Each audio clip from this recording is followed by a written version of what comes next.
on that move, I had someone ask a good question. Actually, I had two good questions.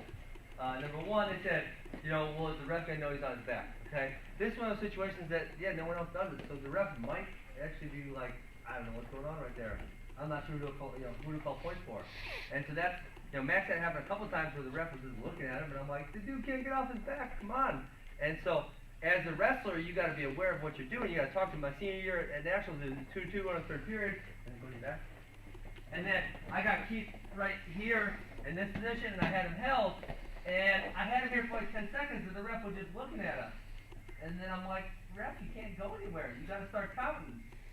And then the ref looked at it, and he's like, oh, I guess you can't go anywhere. And then the ref started counting, And I got my back point. So sometimes as a wrestler, you got to be, aware of where the ref's at, and what, that he's not aware of the situation. You got to make him realize what's really going on, right? What is that? Okay. So as a wrestler, that's a position where if you're gonna do it, you gotta make the ref aware, because he might not know what's going on. You might be sitting there holding him for 10 seconds. He goes, your ref, I got him. He can't go anywhere. The ref might start coming. Okay. And then the second good question was, someone asked, are they gonna bail out? Okay. I pride myself on being a very knowledgeable and intelligent and intuitive wrestler, and I'm telling you, Max got me on this a bunch of times. Why did he get me? Because I'd never seen it before, right? I've never seen anyone do this move. I didn't see it coming, and he got me. Okay, now once he's done it to me 10 times, I realize what's happening, and I don't even go to Pt13 because I know what's going to happen.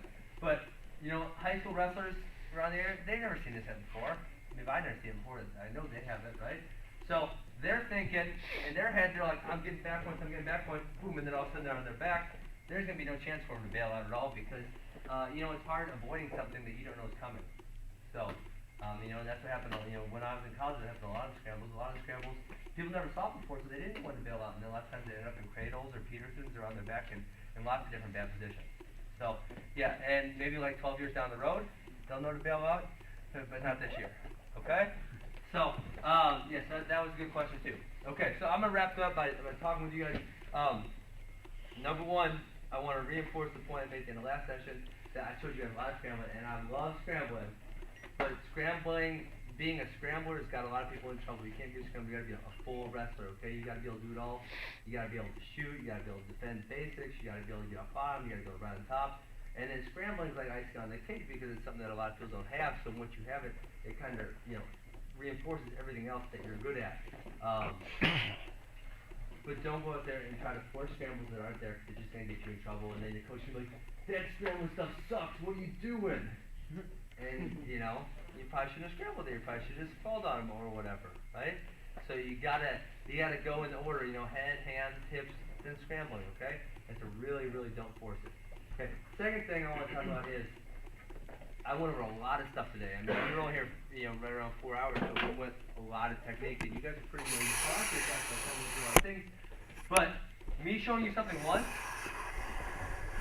if you don't write it down, if you don't write it on your phone, if you don't drill it over and over again, you're not going to remember in February when the state tournament or in April when there's the next one. You're not going to remember it. Okay, it's just it's just the human body. You need to do something and think about something over and over and over again before it becomes natural to do. Okay, so that's the number one thing. I see people waste opportunities. They come to camp and they see something, and then they're like, oh, that was an awesome move. I can use that, but they don't bother writing it down. And then 2 weeks down the road, they're like, what was that thing I learned at camp? It was really good, but I can't remember what it was. And so, essentially your whole day is wasted. You might as well stay home and watch the Ravens if you're not going to go home and write it down or put it on your iPhone or however you do to remember stuff. Okay, so really gotta figure out some way to remember everything we showed because there was a lot of stuff, and if you don't, waste your day if you don't take home something from the day that you learned. Okay. All right. We all good on that one? Yeah? Everyone's going to do it? Homework? Parents, you heard that. There's a lot of parents here, so you guys are going to get that enforced on you today. Alright? Alright, so last thing, and this is kind of, I think it's more important than all the technique I showed today, and it's something I try to tell every different kids that I go, when I travel around and I teach the clinics, I try to get. And the general message I try to give is that wrestling is one of the few sports where you have an opportunity to be as great as possible. I mean, You see Jordan Burroughs in the wall. He's a world champion, obviously. You know, Kerry Colette's an Olympian. You know, I'm an Olympian, and some of us had really great starts. Okay, some of us were. I see Chance Marcel's picture on the wall. Some of us were Chance Marcel when we were kids. Okay, me, I was 0-2 at Fargo my first year. Okay, I don't know what you guys, but I wasn't that good. Okay, when I was his age, I barely knew how to wrestle. Okay, I wrestled, but I was terrible. I didn't win a match for like the first 3 years. Okay, and I was awful. And then when I started wanting to play 6 or 7, I was 12. I started taking more seriously. I slowly got better and better, but I still struggled at times. And you know, and somewhere in there, 13, 14, 15, I decided I wanted to be really, really good at the sport. Okay, and even going into my senior year, I won 2 state titles. In my senior year, I ended up winning the junior nationals. So I thought, you know, that's a really big deal for me. It's something I had a goal of, and I felt like, hey, I made it. But at the same time, so then we fast forward 5 years later. You know, like Coach told you, I won 2 Hodge trophies, which is the best college wrestler any weight, any division. I ended up making the Olympic team.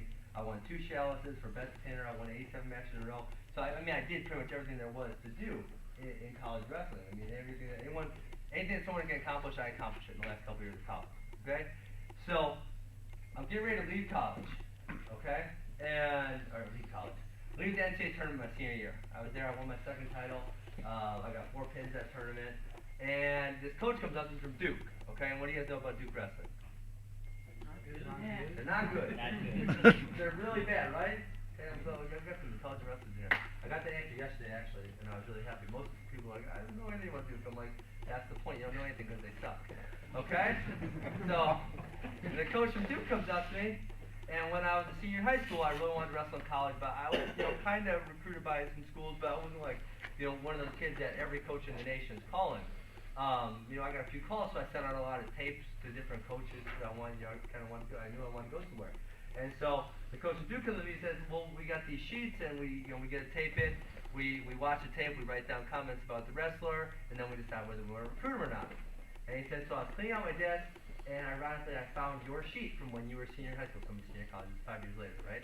And he said, I read your sheet, and your sheet said, too slow, not strong enough, not athletic enough to wrestle in college. In fact, that's Duke. Right? That's Duke, okay? And so, even once I thought I was pretty good, there were still people that were thinking, this dude sucks. He ain't never gonna make it. Right? And not only did I do okay in college, I excelled in college. I did really, really well. And so, you know, that's my point is, I sucked when I was a little kid. I was 0-2 at Fargo as a freshman. Even when I thought I was really good as a senior, there were still college coaches from bad schools saying he's never going to be any good in college. And I ended up doing really great things. So all of us, you know, anyone in here, whether you're really good today or you're not really good today, doesn't mean 5 years, 10 years down the road you can't be something really special.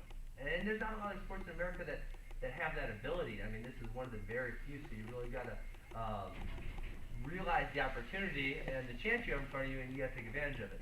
Now, the other side of that coin is wrestling is one of the toughest sports in the world, and if you want to make those high levels, there's going to be a lot of trials and tribulations, and it's going to be really, really hard, and not a lot of people are willing to put forth all that effort, you know, willing to try to get that far, you know, with the possibility of failure.